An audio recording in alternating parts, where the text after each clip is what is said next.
Brooklyn, New York. August 1989. The gym was unusually quiet that afternoon, save for the rhythmic thud of leather against canvas and the squeak of worn sneakers on the mat. Rays of late summer sun cut through the dust-filled air, illuminating particles that floated like tiny worlds suspended in time. Mike Tyson stood in the center of the ring, his hands wrapped but ungloved, his chest rising and falling with the measured breath of a man who had learned to conserve energy for when it mattered most. He was 23 years old, the undisputed heavyweight champion of the world, and yet something in his eyes suggested a weariness that had nothing to do with the physical demands of training. This was supposed to be a private session, a moment to work on footwork, to refine the subtle weight shifts that turned good punches into devastating ones. Teddy Atlas had left his life by then, and Kevin Rooney would soon follow, but the old lessons remained, embedded in muscle memory so deep they had become indistinguishable from instinct. Tyson shadowboxed, his movements fluid despite his compact, muscular frame, each combination a conversation between violence and precision. Outside the gym, a black Cadillac pulled up to the curb. The doors opened, and 4 men stepped out onto the Brooklyn street. They moved with the particular swagger of those who had spent their lives convincing themselves and others that they were not to be trifled with. The leader was a man known on the streets as Mitch, though his mother had named him Mitchell Lawrence. He stood 6'3", lean and angular, with a scar that ran from his left eyebrow to his cheekbone, a souvenir from a knife fight in Rikers. He wore a leather jacket despite the heat, and his eyes held the cold calculation of someone who had made violence a profession long before it became Mike Tyson's sport. Mitch had a reputation in Crown Heights. He ran numbers, moved product, and enforced debts with a particular brand of brutality that kept most people from testing his authority. But reputation, he had learned, was a fragile thing. It required constant reinforcement, constant demonstrations of dominance. And lately, he had been hearing too many stories about Mike Tyson, about how the champ had grown up in Brownsville, how he understood the streets, how he carried himself with a quiet menace that transcended the boxing ring. To Mitch, this was a challenge that could not go unanswered. "You sure about this?"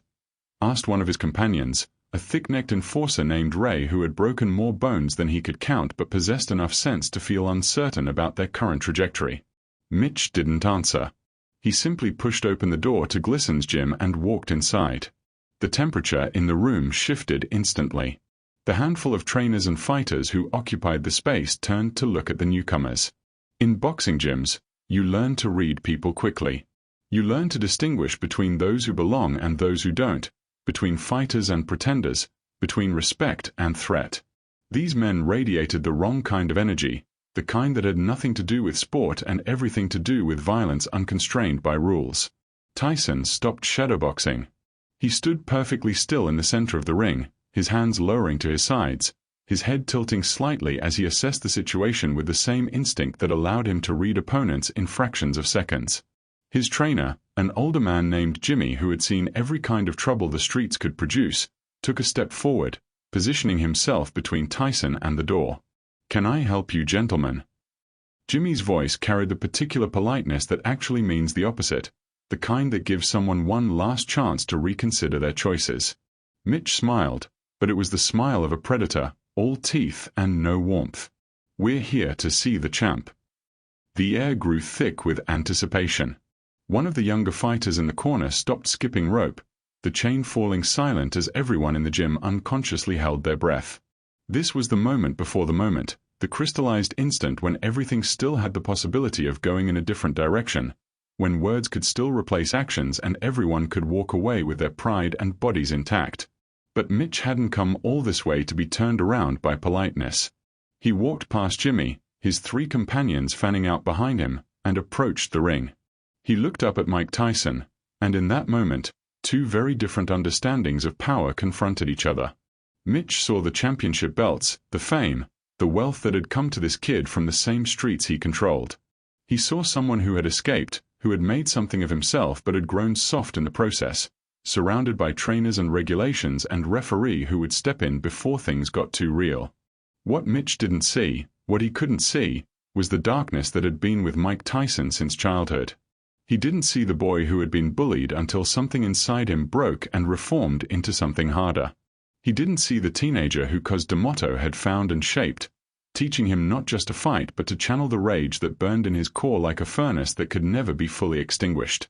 He didn't see the nights when Tyson couldn't sleep, when he would drive through the city at 3 in the morning because the demons in his head were louder than any opponent he had ever faced in a ring. "Mike Tyson," Mitch said, his voice carrying across the gym.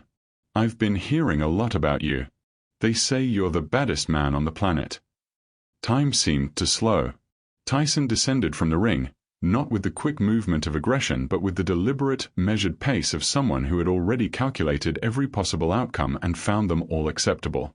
He stood now on the same level as Mitch, and despite being several inches shorter, he somehow seemed to occupy more space, to exert a gravitational pull that made everyone else in the room feel like satellites orbiting a dark star. "That's what they say," Tyson replied, his voice surprisingly high and soft, the lisp that had tormented him as a child still present, still something that people mistook for weakness until they understood that the voice had nothing to do with the man.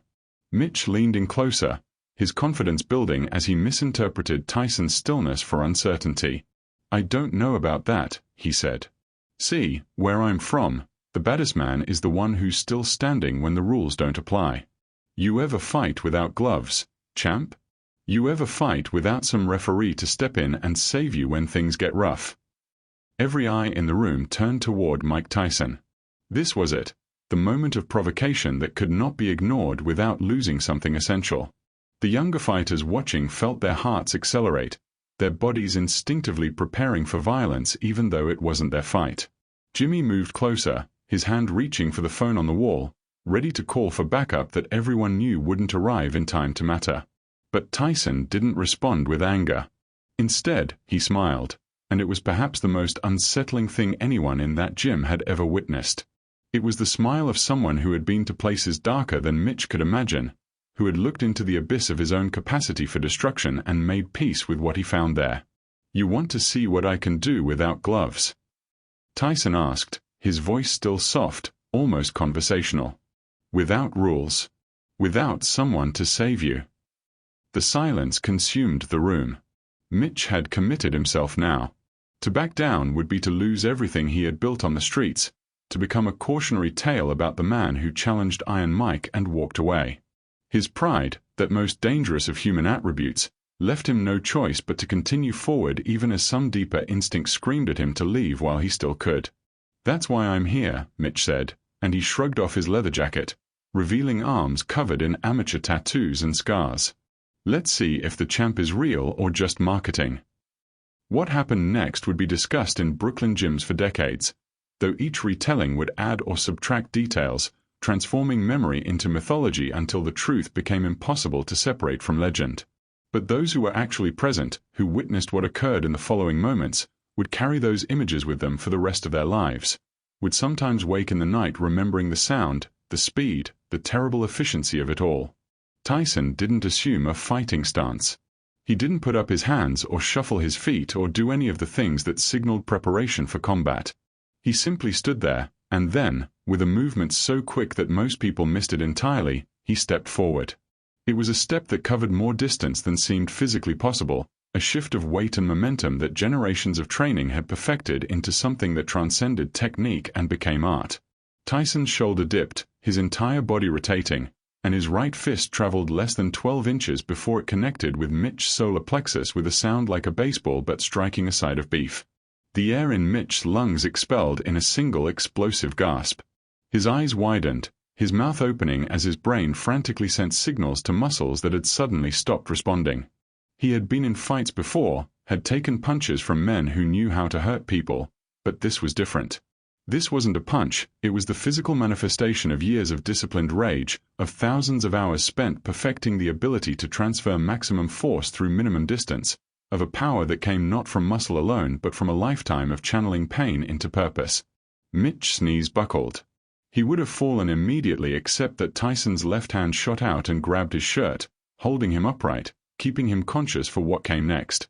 Tyson leaned in close, his face inches from Mitch's, and in that moment, the gang leader saw something in the fighter's eyes that finally made him understand the magnitude of his mistake. "I grew up in Brownsville," Tyson whispered, his voice carrying despite its softness, ensuring that everyone in the gym could hear. "I was robbed, beaten, bullied. I know the streets better than you ever will. I know what it means to fight for survival, not for reputation. You came here thinking you were hard.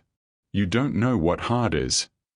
He released Mitch, who collapsed to the floor, his body curled into a fetal position as he gasped for air that wouldn't come, his nervous system overwhelmed by pain and shock.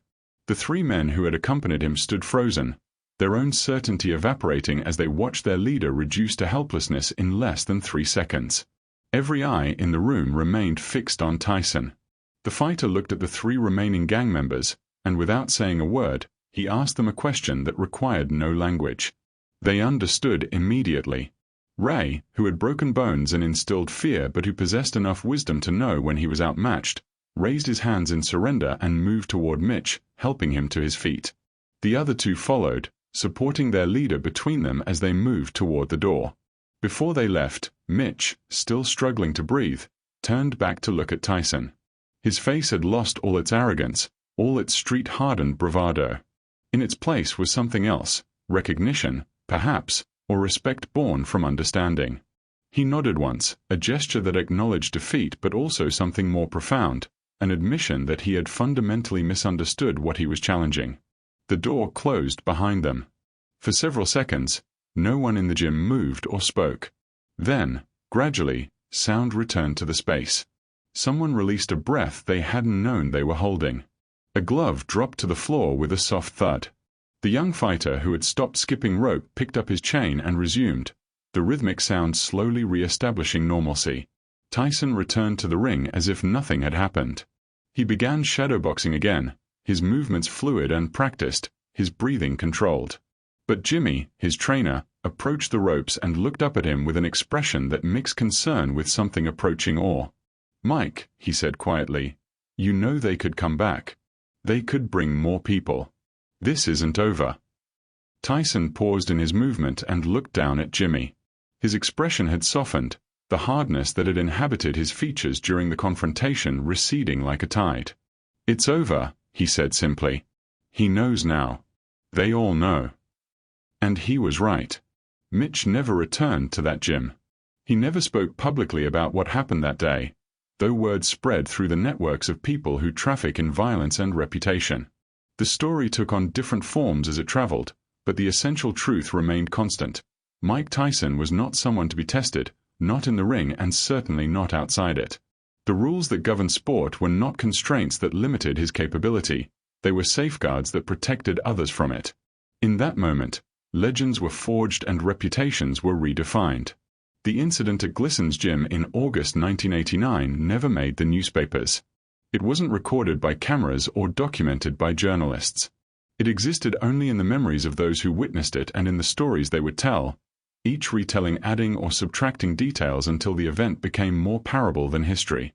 But for those who were present, who saw the speed and the power and the terrible efficiency of what Mike Tyson could do when pushed, it remained vividly real, a moment crystallized in time that contradicted every narrative about athletes being separate from the streets that formed them. Years later, after Tyson's career had followed its tragic trajectory of triumph and downfall, after the prison sentence and the bankruptcy and the redemption, a documentary filmmaker would track down Ray, the enforcer who had accompanied Mitch that day. Ray had left the street life, had found work in construction, had become someone different from the man who had walked into that gym with misplaced confidence. "What was it like?" the filmmaker asked. "What did you see in Tyson that day?" Ray had thought for a long moment before answering, his face reflecting the passage of years and the wisdom that sometimes comes with survival. "I saw a man who had fought his way out of hell," he said finally, "and who carried hell with him wherever he went. We thought we were hard because we had to be violent to survive. But Mike was hard because he had learned to make violence into something beautiful and terrible at the same time. We were pretending to be monsters.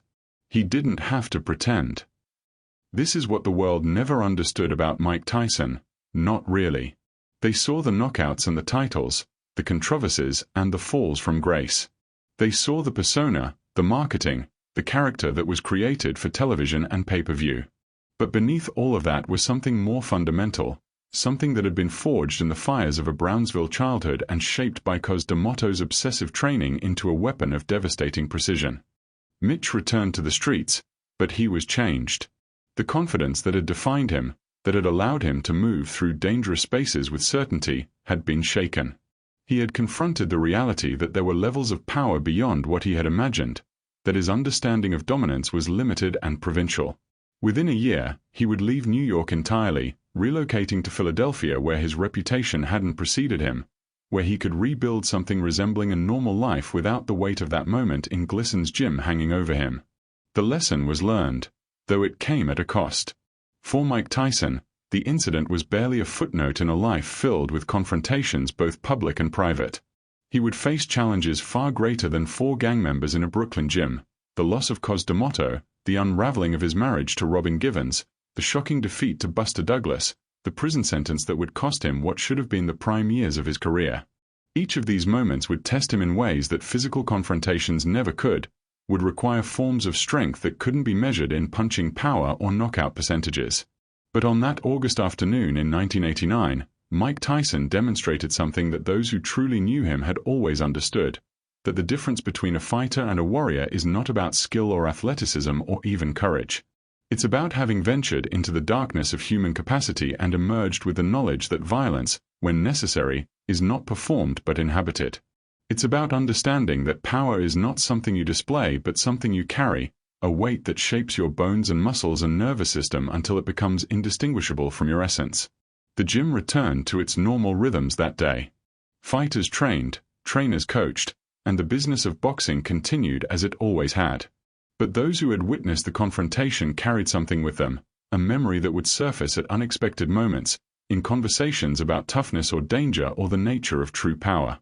They had seen something rare, a moment when the mythology surrounding a fighter aligned perfectly with reality, when the stories about Iron Mike Tyson were proven not to be exaggerations but understatements. In the years that followed, as Tyson's life became increasingly public and increasingly troubled, those who remembered that day in Glisson's would sometimes wonder what might have been different if the world had better understood what they knew. If people had recognized that beneath the persona was a man wrestling with demons far more formidable than any opponent, that the violence he was capable of was matched by a vulnerability and pain that he had never learned to express except through fighting. If they had understood that Mike Tyson was not a cartoon villain or a redemption story or a cautionary tale, but a human being trying to survive in a world that demanded he be something larger and simpler than life. But these are the thoughts that come with distance and time, with the luxury of reflection that the present moment never allows. In that gym, on that afternoon, there was only the confrontation and its resolution, the challenge and the answer, the moment when words became action and action revealed truth. Legends are forged in moments the world never sees. This is what happened when gang members challenged Mike Tyson. Not in a ring, not with cameras recording and crowds cheering, but in the private space where reputation meets reality, where bravado confronts capability, where the stories we tell about ourselves are tested against the unforgiving truth of what we actually are. It was a moment that lasted less than 10 seconds but contained lifetimes of understanding, a confrontation that settled questions about power and strength in the most definitive way possible. Mitch learned that day that toughness is relative, that the streets he dominated were a small kingdom compared to the vast empire of human potential for violence. Ray learned that wisdom sometimes comes in the form of watching someone else make a mistake and surviving it. The young fighters who witnessed it learned that greatness in combat sports is not an act or a performance but a fundamental transformation of self, a commitment to excellence in violence that most people cannot even comprehend, let alone achieve. And Mike Tyson. He learned nothing new that day. He simply confirmed what he had always known, what Cos D'Amato had told him and what his life in Brownsville had taught him before that he was capable of things that others were not, that the darkness he carried was both his curse and his power, that he would always be alone in a way that champions in softer sports could never understand. As the sun set over Brooklyn that evening, casting long shadows through the dusty windows of Glisson's gym, Mike Tyson continued to train. He worked on his combinations, his footwork, his defense. He prepared for sanctioned fights against sanctioned opponents, for moments that would be televised and analyzed and remembered. But somewhere in the back of his mind, perhaps, he carried the memory of that afternoon, of the 4 men who had come to test him and left understanding, of the moment when the mythical Iron Mike and the real Mike Tyson had aligned perfectly, if only for a few seconds. And that's how legends are forged in moments the world never sees.